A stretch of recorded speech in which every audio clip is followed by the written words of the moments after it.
Hey everybody, GC13 here. I think the Owl House has made it clear that Hunter, also known as the Golden Guard, is going to end up on Luz's side sooner or later. And that's a good thing, because there's so much we can learn from him. He's our man on the inside, after all. But just because he's our man on the inside, doesn't mean he's fully on board with Emperor Belos' agenda. Hunter has a lot of interest in wild magic, at least for a member of the Emperor's Coven. He's even read at least one of the books Luz has read. A casual interest in the old ways may seem harmless to you or me, but we've seen that it takes just one hint of this interest coming up to immediately turn Belos sinister. Hunter obviously thinks he knows enough about wild magic to help in at least some situations.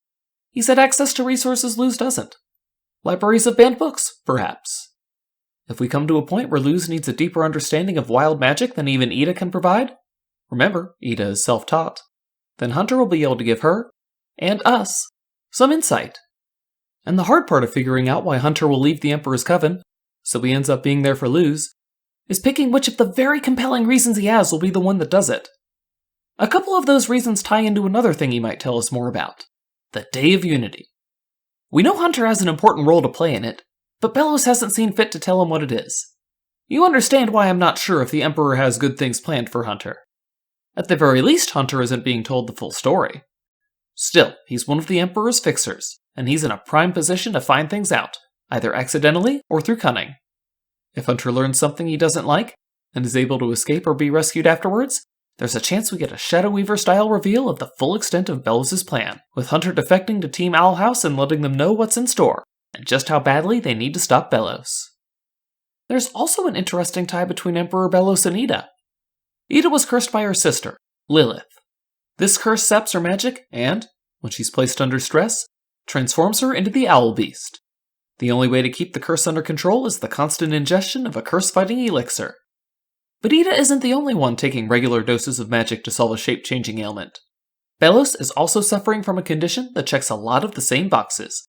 He has no magic of his own, and transforms into an angry goo monster unless he consumes the magic of Palisman. By learning about what afflicts Belos, we might learn more about Ida's curse, including how that mysterious scroll made its way into the night market in the first place.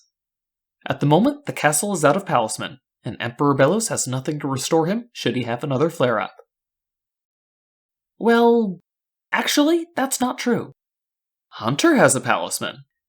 It decided to stay with him after he released a bunch of stolen Palisman into Luz's custody, rather than turning them over to Belos, and Hunter has been bonding with it. The probability of him letting Belos kill it has converged on never. If Belos, Kikimora, or any other minion ever found out about it, you'd better believe Hunter would fight to protect it. So, we may not know which very good reason for Hunter to leave the Emperor's Coven will be the one that finally does it, but we should all hope that it happens sooner rather than later. There's so much he can tell us about the world of the Owl House, and the sooner he joins the main cast, the more time he'll have to tell us. What do you guys think? What do you think Hunter is most likely to teach us? Why do you think he'll finally leave the Emperor's Coven? Let me know down in the comments below. Like the video if you liked it, dislike it if you didn't, and make sure you subscribe to the channel for more cartoon videos.